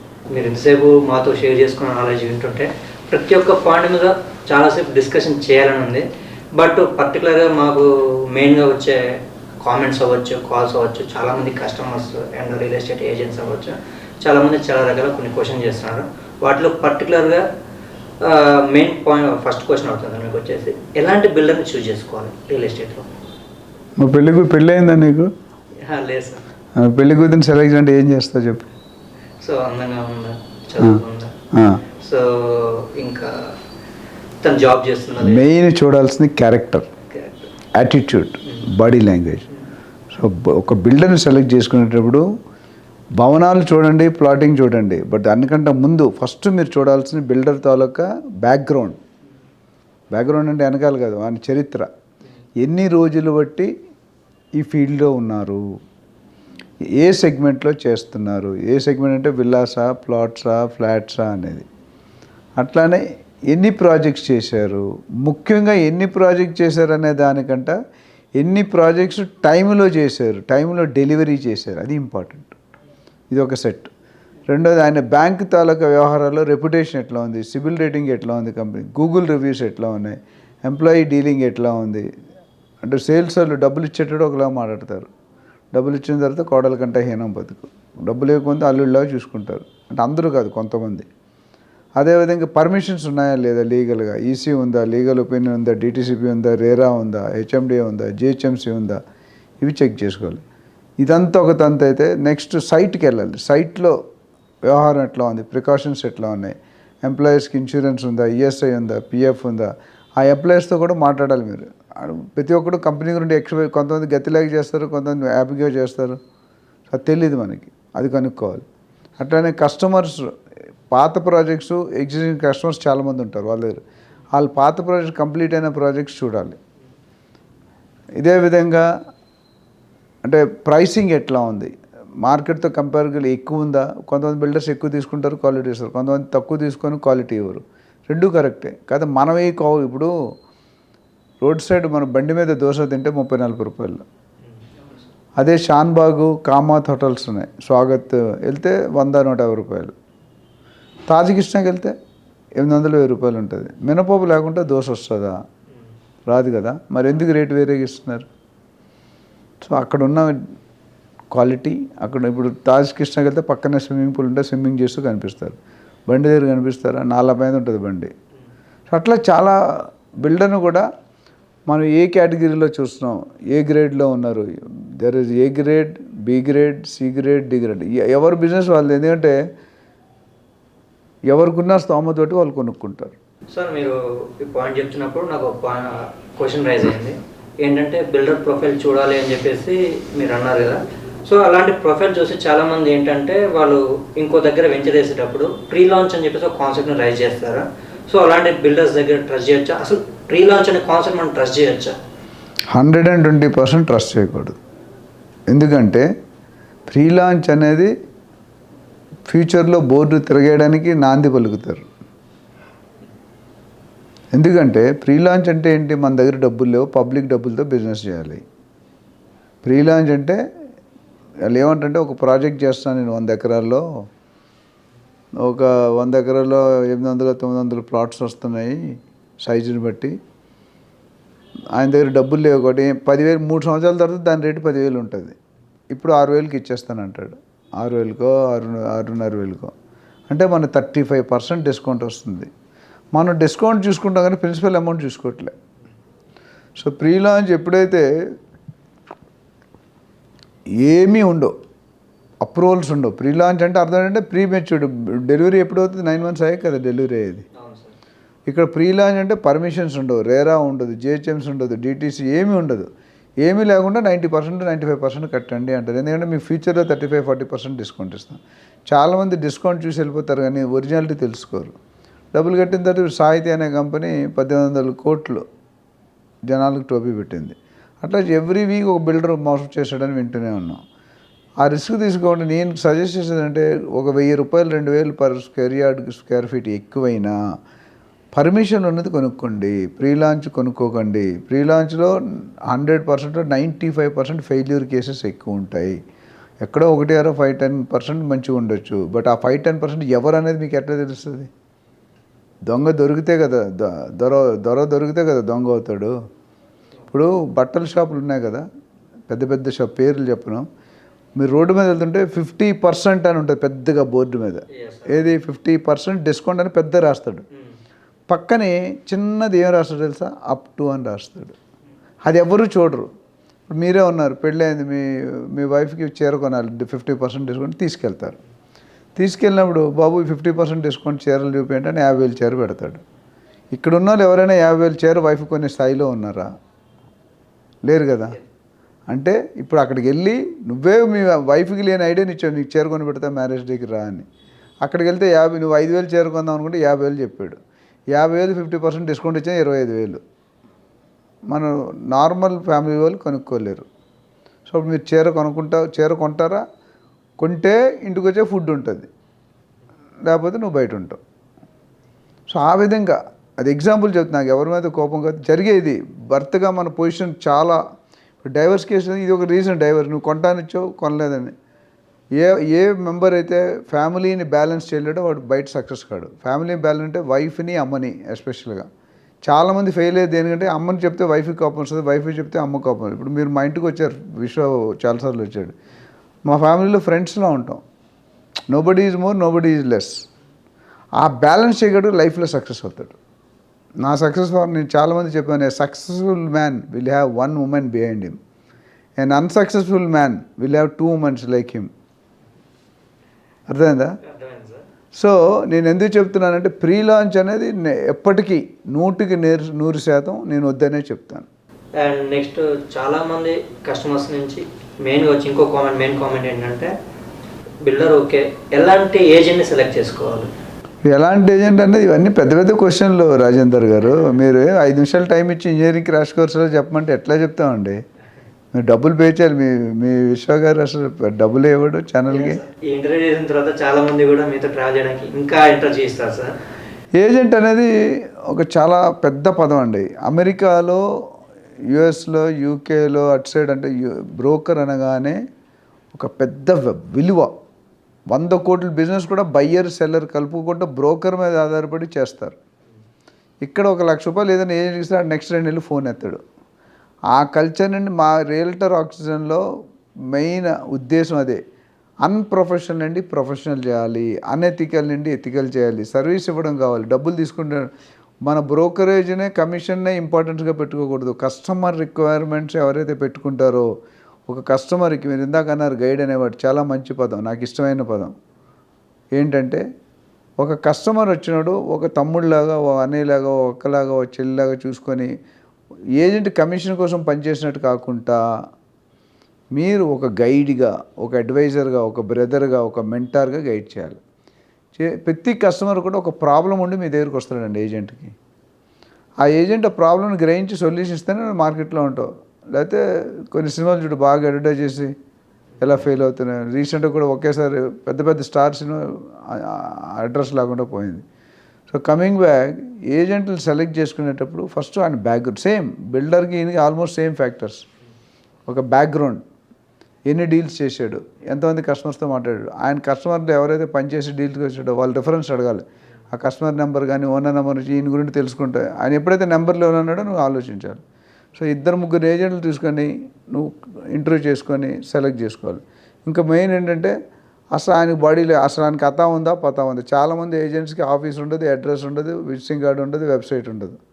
ఇప్పుడు రేపు పొద్దుట ఈయన ఏదో పారిపోయాడు అనుకోండి, నెక్స్ట్ ఆయన తర్వాత సర్వీస్ ఇచ్చేవాడు ఎవడు. ఇప్పుడు 1 man షో అంటే ఎవడు ఇప్పుడు వాడు సిక్ అయితే పోయినట్టే. ఇవన్నీ కూడా ప్లస్ మనకేం వాల్యూ ఎడిషన్ చేయగలుగుతాడు ఏజెంట్గా, మనకేం ఇప్పుడు నాకు ₹1,00,00,000 ఉంది, ₹1,00,00,000 95 lakhs తేగలడు. ఈయనకి ఆ స్కిల్స్ ఉన్నాయా, అది ఆర్ట్ ఆఫ్ నెగోషియేషన్ అంటాం. అట్లా ప్రాపర్టీలు ఎంత ఉంది ఇన్వెంటరీ, ఈయన డైరెక్ట్గా చేస్తున్నాడా, సిండికేట్లో చేస్తున్నాడా, అసలు ఈయనకు ఓనర్తో కనెక్షన్ ఉందా, ఓనర్తో చాలామంది ఏజెంట్స్ మీటింగ్ అరేంజ్మెంట్ గాయబ్ అయిపోతారు. ఎందుకంటే ఓనర్ తెలియదు.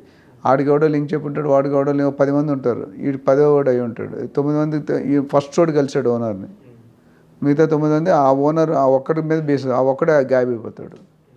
అప్పుడు బయ్యర్ పరిస్థితి ఏంటి, సెల్లర్ పరిస్థితి ఏంటి, ప్రాబ్లం అవుతుంది కదా. బిజినెస్ కాదు, డీల్ కాదు.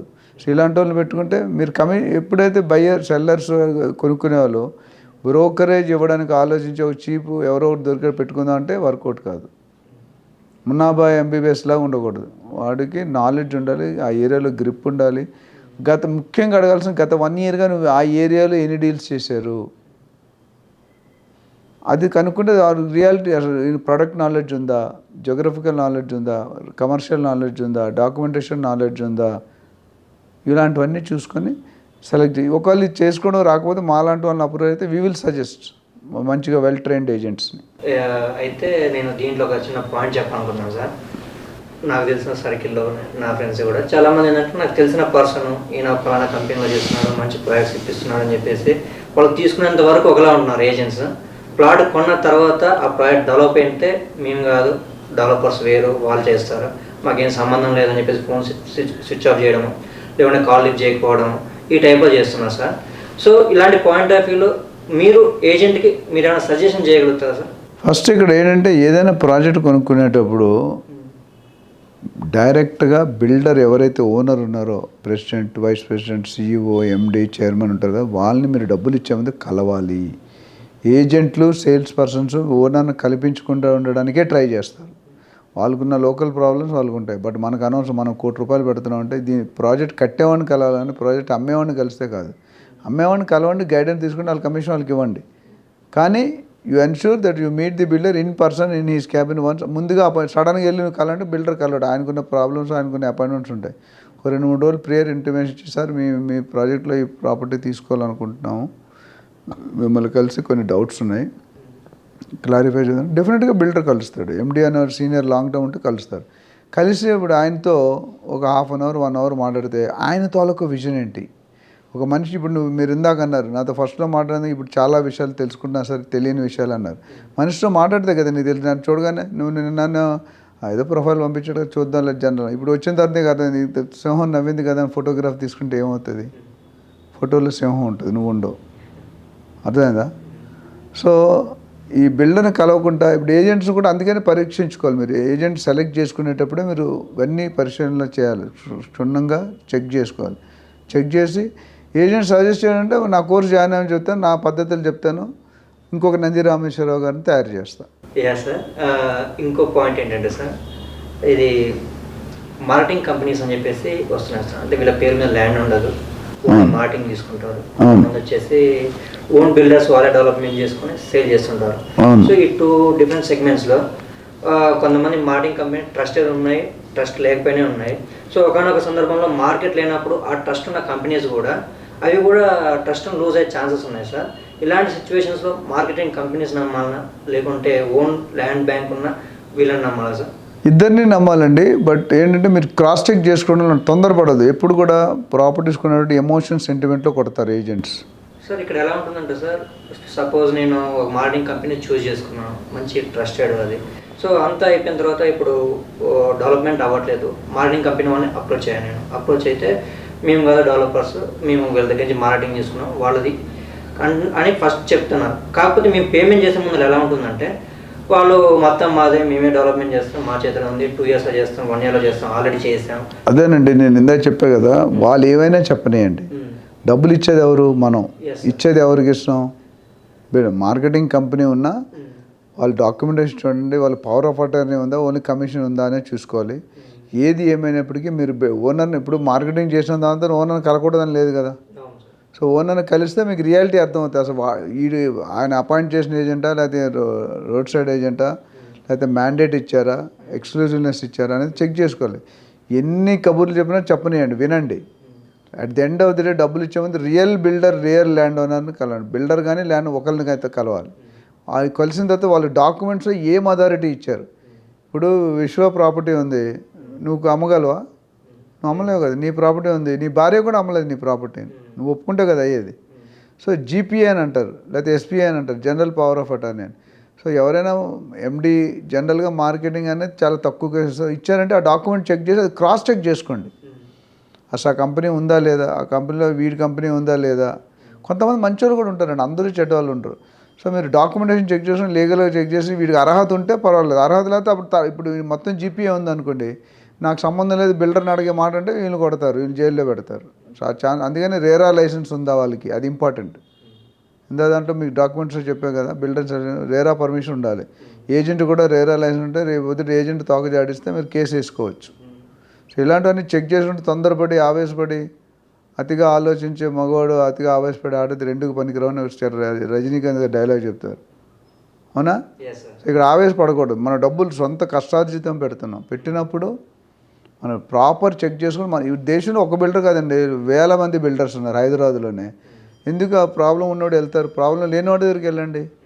ఇప్పుడు డాక్టర్ దగ్గరికి వెళ్తే తగ్గాలి కానీ నయం ఎక్కువ. కొంతమంది డాక్టర్లు మందు రోగం తగ్గకుండా ఉండడానికి ఇస్తారని ఇక్కడ విన్నాను, ఎంతవరకు కరెక్టో తెలియదు.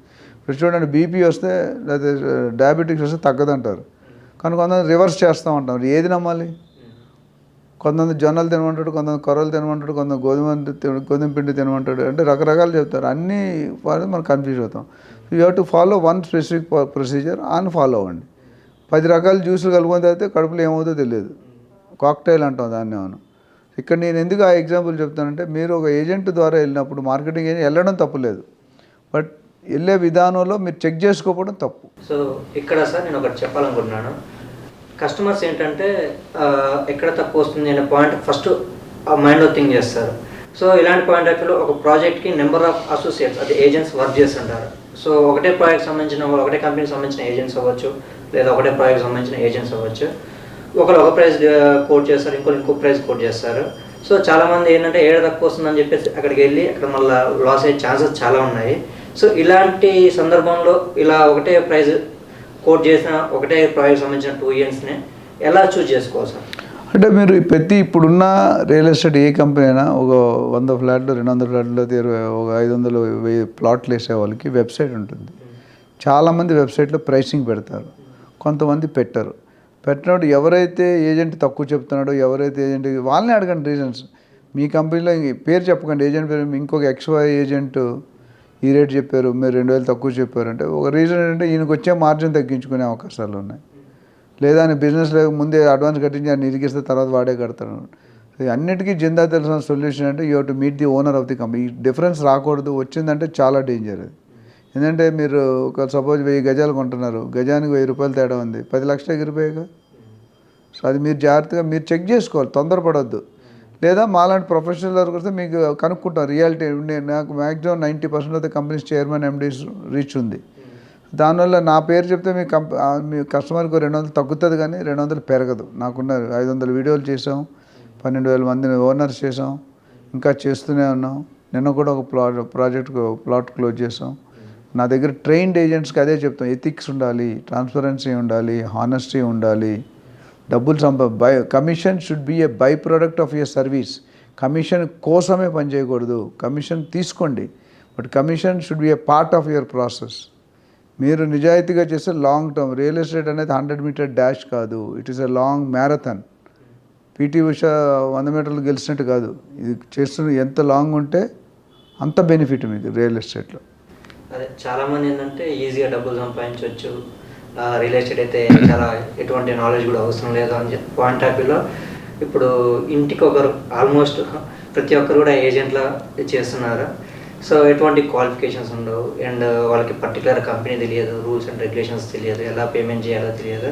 అలాంటి వాళ్ళందరికీ ఈ వీడియో చూస్తున్నప్పుడు ఆల్మోస్ట్ ఐడియా వచ్చేస్తుంది. అండ్ నెక్స్ట్ నా పాయింట్ ఏంటంటే సార్, ఇప్పుడు కాంట్రవర్షియల్ పాయింట్ అవ్వచ్చేది. ఇప్పుడు ధరణి అని చెప్పేసి ఒక పాయింట్ మాకు వెబ్సైట్ తీసుకొచ్చారు సార్. వచ్చేసి సో తీసేస్తామని చెప్పేసి కాంగ్రెస్ గవర్నమెంట్ అంటుంది, లేదు కంటిన్యూ చేస్తామని చెప్పేసి ఇంతకుముందు గవర్నమెంట్ చెప్పింది, తీయడానికి ఛాన్సెస్ లేవని చెప్పేసి చెప్పింది. సో ఇప్పుడు అగ్రికల్చర్ ల్యాండ్స్ పర్చేజ్ చేసేవాళ్ళు మోస్ట్ ఆఫ్ ద పీపుల్కి ఇలాంటి ఒక కన్ఫ్యూజన్లో ఎలాంటి ప్రాసెస్లోకి వెళ్ళాలి సార్, థాట్ ప్రాసెస్లోకి వెళ్ళాలి ఫస్ట్. అండ్ ఇంకో పాయింట్ సార్ దీనికి additional, and Dharani good or bad sir? ఇప్పుడు నరేంద్ర మోడీ గారు ప్రైమ్ మినిస్టర్ అవగానే ఒక రూల్ తెచ్చారు, ఆడవాళ్ళు మీ దగ్గర ఉన్న బంగారం అంతా మాకు డిక్లేర్ చేయండి అని. ఏమైంది? బౌన్స్ బ్యాక్ అయింది. ఎందుకంటే మీ అమ్మమ్మ మీ తాతగారు 200 తులాలు కొనిచ్చాడు, బిల్లు ఉంది అప్పుడు లేదు కదా. ఇప్పుడు 200 తులాలు ఎలాగొచ్చిందని చెప్తే ఎలా ప్రూవ్ చేస్తారు? సో కొన్ని పబ్లిక్ ఒపీనియన్ తీసుకొని పబ్లిక్ హానికారం లేని చేయాలి. నా ఆస్తి నేను ఎందుకు చెప్తాను నీకు? ఇప్పుడు కేసీఆర్ గారు ఇది ప్రవేశపెట్టినప్పుడు ధరణిలో ఏమన్నాడు, మీకున్న ఆస్తులన్నీ పెట్టండి అన్నాడు. పెడితే ఐటీ వాడు వచ్చి రైడ్ చేస్తాడు, ఇన్ని ప్రాపర్టీస్ ఉన్నాయి కదా నువ్వేం చేస్తున్నావు అని. ఆ కేసీఆర్ గారు లూజ్ అవడానికి ఇది ఒక కారణం. ధరణి కూడా కొద్ది కంట్రిబ్యూట్ చేసింది. సో ధరణిలో లేకపోయినంత కాకుండా రికార్డ్స్ ఉన్నాయండి, దాదాపు మనకి 20-30 రికార్డ్స్ ఉంటాయి. మన ప్రాపర్టీ ఎక్కడ స్టార్ట్ అయింది, ఒరిజినేషన్ 1950-40 ఇండిపెండెన్స్ తర్వాత స్టార్ట్ అయిన దగ్గర డాక్యుమెంట్ అన్ని లింక్ డాక్యుమెంట్స్ అంటారు. అట్లానే ఈసీ ఉంటుంది, అట్లానే లీగల్ ఒపీనియన్ ఉంటుంది, వాల్యుయేషన్, ఇవన్నీ కూడా చెక్ చేసుకోవాలి. జూనియర్ ఎన్టీఆర్ గారి కేసు అదే కదా. ఒక లేడీ ఒక పెద్ద సెలబ్రిటీని మోసం చేస్తుంటే అంత ఈజీ కాదు. ఎన్ని లాజిక్లు ఎంత ప్లానింగ్ ఉంటే అది అవుతుంది. సో ధరణి గుడ్డా బేడ అంటే ఆ ఇంటెన్షన్ కరెక్టే, బట్ చేసే విధానం కరెక్ట్ కాదు. ఇప్పటికీ ధరణిలో చాలా లోపాలు ఉన్నాయి.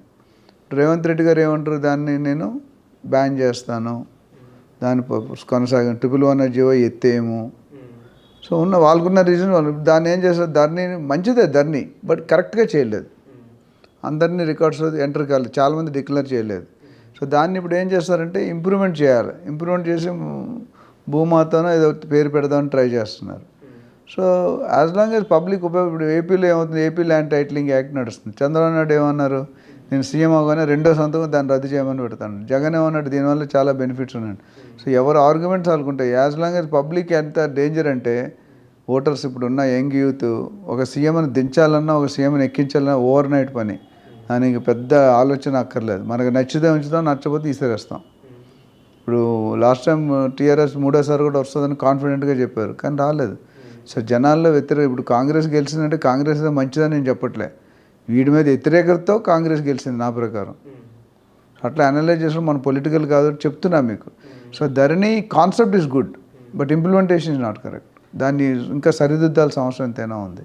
అంటే మీ పర్సనల్గా మీరు గవర్నమెంట్ కన్నా సజెస్ట్ చేయాల్సి వస్తే ఈ ధరణి పోర్టల్కి ఏమైనా ఫీచర్స్ యాడ్ చేస్తే ఎలాంటి? డెఫినెట్గా చాలా లూప్ హోల్స్ ఉన్నాయండి. ఆ లూప్ హోల్స్ అన్ని కరెక్ట్ చేయాలి. ఇప్పుడు ఒక ల్యాండ్ ఓనర్కి 10 జాగాలు ఉన్నాయి, అందులో 2 పెట్టాడు, 8 పెట్టలేదు. ఎలా కనుక్కుంటారు మీరు?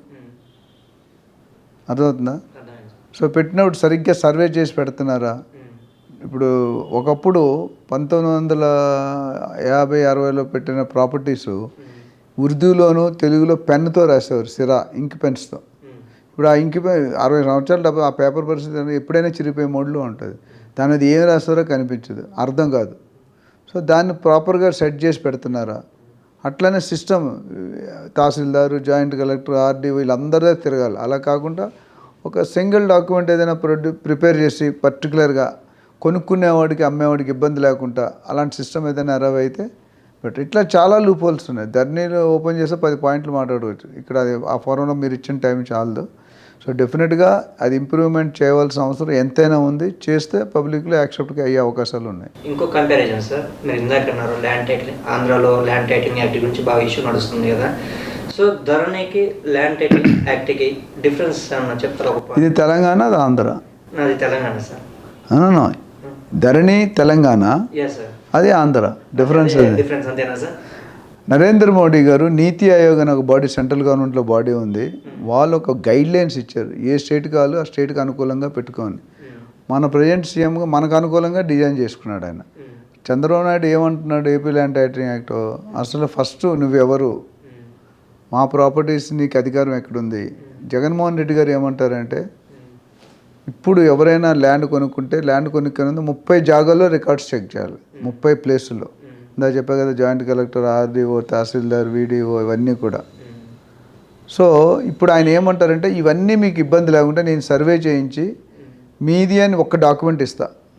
ఆ డాక్యుమెంట్ కనుక జనరేట్ అయితే మీ ప్రాపర్టీ సెటిల్డ్, లేదా డిస్ప్యూట్లో పడేస్తా అనేది ఒకటి అన్నాడు. అయితే దీనివల్ల బెనిఫిట్ ఏంటంటే ఆయన ఏమంటారంటే మేము ఒకసారి సర్టిఫై చేశాక రేపొద్దున మీ ప్రాపర్టీని ఎవరైనా కబ్జా చేస్తే గవర్నమెంట్ రెస్పాన్సిబిలిటీ తీసుకుంటుంది అంటున్నాడు. అది ఒక పాయింట్. రెండోది ఆయన రిజిస్ట్రేషన్ చేసినట్టు జెరాక్స్ కాపీలు ఇస్తారని చంద్రబాబు నాయుడు అంటున్నారు. మూడోది జగన్మోహన్ రెడ్డి గారి ఫోటో ఎందుకు వస్తుంది నా ప్రాపర్టీ మీద? Who are you? Customer photo రావాలి కానీ నీ ఫోటో ఎందుకు రావాలి? సో మెయిన్ అబ్జెక్షన్ ఎక్కడ చేస్తారంటే అపోజిషన్లో LTO, land titling officer, LTAO, land titling appellate officer, వీళ్ళిద్దరికి ఏ అర్హత లేకపోయినా అపాయింట్ చేసుకోవచ్చు. అంటే మన బావమరిదని పెట్టుకోవచ్చు, మన బ్రదర్ని పెట్టుకోవచ్చు. మన రిలేషన్ పెట్టుకుంటే వాడు మనకు ఫేవర్గా చెప్తాడా, కస్టమర్ ఫేవర్గా చెప్తాడా? అప్పుడు కస్టమర్ అన్యాయం అవుతాడు కదా, రియల్ ఓనర్. సో 2 రికార్డులు పెట్టారు, సెటిల్డ్, డిస్ప్యూట్. సో సెటిల్డ్ అంటే అన్ని సక్రమంగా ఉన్నాయి, 90% సెటిల్డ్లో ఉండదు. డిస్ప్యూట్లో పెడితే ఎవరైనా కబ్జా చేసుకోవచ్చు, నీ ప్రాపర్టీ నీకు చెందదని చెప్పేస్తారు, which is not correct. So ఇలా అన్నీ చూసుకుంటే లూప్ హోల్స్ ఉన్నాయి పాలసీలో. అది కూడా ఉద్దేశం నిజంగా జగన్మోహన్ రెడ్డి గారు చెప్పినట్టు చేసి ఇన్సూరెన్స్ కట్టి మన కాంపెనీస్తే చాలా మంచిది. బట్ అది ఎంతవరకు కరెక్ట్గా ఎథికల్గా జరుగుతుంది అనేది సబ్జెక్ట్. సార్ ఇంకోటి మీరు అన్నారు కదా పాతకాలంలో పేపర్ పెన్ తోటి రాసేవారు, ఎంత తీసుకొచ్చి ఒక డిజిటలైజేషన్ చేసి ఒక సింగిల్ కాపీ ఇస్తామని చెప్పేసి అన్నారు. సో ఇది కూడా చాలా బెనిఫిట్, కొనేవారికి అమ్మేవారికి ఇద్దరికి ట్రాన్స్పరెన్సీ ఉంటుంది. ఎక్కడి నుంచి ల్యాండ్ ఎలా వచ్చింది ఏంటి అని చెప్పేసి ఫలానా 50,000 రికార్డ్ చెక్ చేయాల్సిన అవసరం లేదు. ప్రతిదీ కూడా ఒక్కసారి గవర్నమెంట్ ఇన్సూరెన్స్ ఇస్తే టోటల్గా దాంట్లోనే ఫుల్ డీటెయిల్స్ ఉంటాయి కాబట్టి ఒక పాయింట్ ఆఫ్ వ్యూలో చాలా బాగుంటుంది. అండ్ ఇంకోటి ఏంటంటే సార్, ఇదే ల్యాండ్ టైటిలింగ్ యాక్ట్కి సంబంధించిన ఇంతకుముందు కొన్ని ఏరియాస్లో ఆల్రెడీ సర్వేస్ జరిగాయి అన్నారు, అక్కడ ఎటువంటి ప్రాబ్లం రాలేదని చెప్పేసి అన్నారు. సో అలాంటి ప్రాబ్లమ్స్ రానప్పుడు దీన్ని మళ్ళీ ఎందుకు కాంట్రవర్సీకి ఎందుకు క్రియేట్ చేయాలి సార్ దీన్ని? అంటే 17,000 గ్రామాలు ఉన్నాయండి ఆంధ్రప్రదేశ్లో. ఇప్పటి వరకు 6,500 గ్రామాలు మాత్రమే సర్వే చేశారు. 17,000 చేయాలంటే టైం పడుతుంది ఒకటి. రెండోది ఎవరైతే 500 ఏపీలో 553 కోర్టులు ఉన్నాయి, 553 కోర్టులు. ఆ బాధ్యతని మండల్కి ఒక ఎల్టీఓని ఇస్తే చేయలేడు, కోర్టు చేయలేని పని మనం ఇండివిజువల్ చేయగలం. సో దీంట్లో ఏదో ఫిషీ ఉంది. అంటే ఎల్టీఓ అనే ఆఫీసర్సు ఇప్పుడు ఒక ఐఏఎస్కి ఒక ఎగ్జామ్ ఉంటుంది, ఐపీఎస్కి ఒక ఎగ్జామ్ ఉంటుంది, ఇంజనీర్కి ఒక ఎగ్జామ్ ఉంటుంది. మీరు ఇక్కడ ఎందుకు లేదు? అక్కడ సెక్షన్లో ఏం రాస్తారంటే ఏ అర్హత అక్కర్లేదు, మాకు ఇష్టమైన వాళ్ళు పెట్టుకోవచ్చు అని మాటకి అబ్జెక్ట్ చేస్తున్నారు. మాకు ఇష్టమైన వాళ్ళు పెట్టుకుంటే నా తమ్ముడిని పెట్టుకుంటాను. ఇప్పుడు అంతమంది సీఎం ఉండేవారు, సీఎం తమ్ముడు వ్యవహారాలన్నీ చూసేవాడు. అట్లా ఉండకూడదు కదా. ఆయన గవర్నమెంట్ అపోజిషన్ ఏముంటుందంటే మీరు ఏది చేసినా న్యూట్రల్గా చేయండి. మీరు ఒకసారి డిస్ప్యూట్లో పడిస్తే మేము నా రాజకీయ నాయకులు బడాబాబులందరూ కబ్జా చేస్తాం. ఇప్పుడు మీది 100 ఎకరాలు ల్యాండ్ ఉంది, 29 రికార్డులు కరెక్ట్ ఉన్నాయి, 30లో 2 లేవు. ఆ 2 దొరకవు మీకు 30 సంవత్సరాల ఇప్పుడు ఎక్కడ దొరికితే అంటే ఆ ల్యాండ్ పోతుంది. 100 ఎకరాలు నువ్వు ఓనర్షిప్ తీసుకుని ఊరుకుంటావా? అది డిస్ప్యూట్. సో అవి అన్నీ కరెక్షన్ చేసుకుంటే మంచిది. అండ్ ఇంకో మెయిన్ పాయింట్ ఏంటంటే సార్, మా కామెంట్స్లో వచ్చేది. చాలామంది అంటారు షాద్నగర్ బాగా డెవలప్ అవుతుంది, south side of the Hyderabad చాలా బాగా డెవలప్ అవుతుంది, ఇది కాకుండా ఇంకా వేరే ఏ ఏరియాని చూస్ చేసుకోవచ్చు, అండ్ పర్టికులర్ ఈస్ట్ సైడ్ ఎందుకు డెవలప్ అవ్వట్లేదు సార్ అటు సైడ్? మీరు అపాయింట్మెంట్ తీసుకుని కన్సల్టెంట్ తీసుకుంటే చెప్తాను, ఇవన్నీ ఓపెన్ ఫోరం నేనే చెప్తాను. ఏ సార్ మీ దగ్గర చాలా డీప్ నాలెడ్జ్ ఉంది. మేము ఏంటంటే జస్ట్ క్రిస్పీ పాయింట్స్ అడుగుతున్నాం. ఇది చూసిన తర్వాత ఎవరైతే తెలుసుకోవాలనుకుంటున్నారో డీప్గా ప్రతి ఒక్కరు మీతో కాంటాక్ట్ అవుతారు 100%. అది మెయిన్ హైదరాబాద్ అనేది పాత గవర్నమెంట్ ఏదైతే 10 సంవత్సరాలు పరిపాలించారో హైదరాబాద్లో ఒక జోన్ మీద ఫోకస్ పెట్టారు. ఆ జోన్ని బాగా హైప్ చేశారు. అంటే ఒక తండ్రికి తల్లికి ఒక 5 కొడుకులు ఉన్నారు అనుకోండి, ఒక కొడుకును ముద్ద బాగా చేసి చూశారు, మిగతా 4 వదిలేశారు. ఇక్కడ తెలంగాణలో జరిగింది అదే. ఆయనకి సిటీలో ఓట్లన్నీ ఎవరు పడ్డాయి?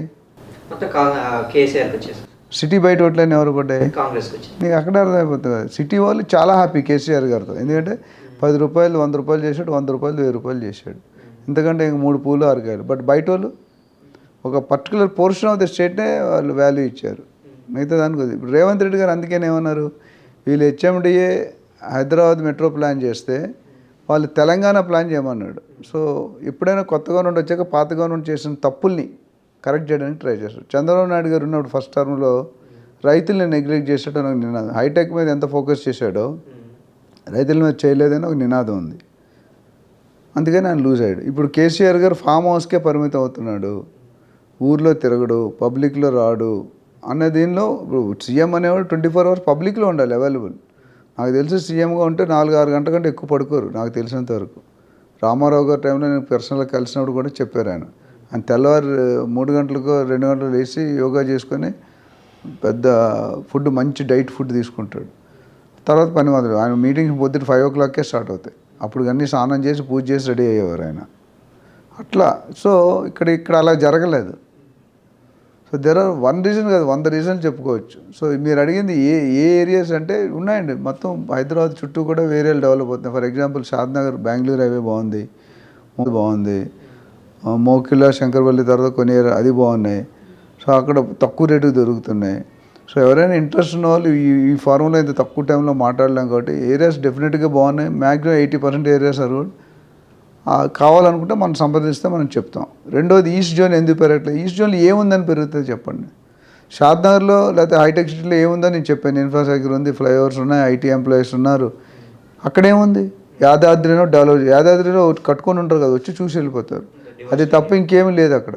ఏమైనా Ramoji film city, Vijayawada, Warangal develop కావండి. నాకు తెలిసిన బంధువులు 15 సంవత్సరాలు 500 రూపాయలు గజం కొన్నాడు, ఇప్పుడు ఎంత అయ్యి ఉండాలి? ఆల్మోస్ట్ 15,000. 2000 కూడా అవ్వలేదు. 1000-1200 ఇస్తూ ఉంటారు 15 సంవత్సరాలు పెట్టాక. మరి ఎందుకు పెడతారు డబ్బులు అక్కడ? సో గవర్నమెంట్ అందుకనే రేవంత్ రెడ్డి గారు లుక్ ఈస్ట్ అనే పాలసీ తీసుకొచ్చారు. లుక్ ఈస్ట్ అంటే అందరూ వెస్ట్ చూస్తున్నారు, ఈస్ట్ కూడా చూడండి రా బాబు మేము డెవలప్ చేస్తామని ప్లాన్లో పెట్టారు. కాకపోతే ఇప్పుడు మన ప్లాన్లో ఓవరాల్గా చెప్పిన స్టేట్మెంట్ని నిజంగా అమలుపరచాలంటే ఒక 4-5 సంవత్సరాలు పడుతుంది. అక్కడ ప్రాపర్టీ డెవలప్ చేసి ఇన్ఫ్రాస్ట్రక్చర్ ఇంకొక 5 సంవత్సరాలు. అంటే ఇప్పుడు పెట్టుకున్న వాళ్ళు తక్కువ రేట్లో కొనుక్కొని 10 సంవత్సరాలు డిస్టర్బ్ చేయకుండా ఉంటే ఈస్ట్లో కొనుక్కోవాలి, లేకపోతే ఈస్ట్లో కొనుక్కోకూడదు. అది నా పర్సనల్ ఒపీనియన్. సార్ మీతో మాట్లాడుతున్న ఇంకా డీప్గా తెలుసుకోవాలనిపిస్తుంది, బట్ సమయం లేకపోవడం వల్ల మేము మ్యాక్సిమం అన్ని పాయింట్స్ కవర్ చేసామనుకుంటున్నాము. కస్టమర్స్కి ఉన్న మెయిన్ సందేహాలు అండ్ ఏజెంట్స్కి ఉన్న మెయిన్ సందేహాలు అన్నీ కూడా ఆల్మోస్ట్ క్లియర్ అయ్యాయి అనుకుంటున్నాను. ఇంకా డీప్గా తెలుసుకోవాలనుకుంటే మరొక ఎపిసోడ్తో మిమ్మల్ని కలుద్దాం అనుకుంటున్నాను సార్. చూసారు కదండి, మీరు చాలామందికి మైండ్లో ఉన్న డౌట్స్ అవ్వచ్చు, కస్టమర్స్కి ఏజెంట్స్ కావచ్చు, ప్రతిదీ కూడా ఆల్మోస్ట్ టచ్ చేశాము. అండ్ మీరు ఇంకెక్కువ డీప్గా తెలుసుకోవాలి అనుకుంటే మన సార్ అపాయింట్మెంట్ తీసేసుకొని మీరు ఇంకా డీప్గా వెళ్ళిపోవచ్చు. అండ్ మీరు కానీ ఫస్ట్ టైం ఈ వీడియో చూస్తున్నట్టయితే పక్కా రియల్ ఎస్టేట్ యూట్యూబ్ ఛానల్ని లైక్ చేయండి, షేర్ చేయండి, కామెంట్ చేయండి. అండ్ మళ్ళీ మరిన్ని వీడియోస్ తోటి మీ ముందుకు వస్తాము. థ్యాంక్ యూ అండి, థ్యాంక్ యూ సో మచ్.